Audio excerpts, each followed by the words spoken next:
Hello everyone, welcome back again to Mufasuke channel with Inventor basic tutorial how to create a project file folder to save your files into specific location.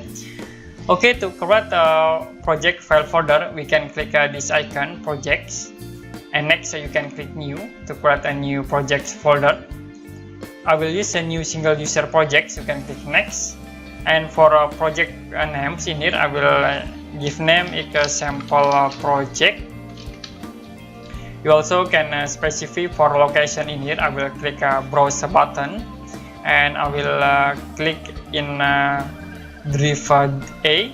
Okay, I will create a new folder, make new folder. In here I will set into a sample project. Okay, you can click sample projects and you can click OK. You can click next and you can click finish.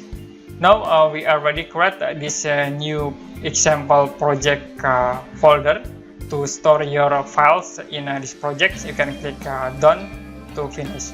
Okay, you also can see in here this for a default and this for example project that we create before.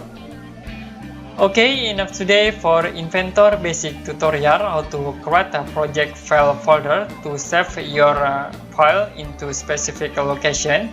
If you have any question about this tutorial, you can comment below this video, and see you next time in another Inventor basic tutorial.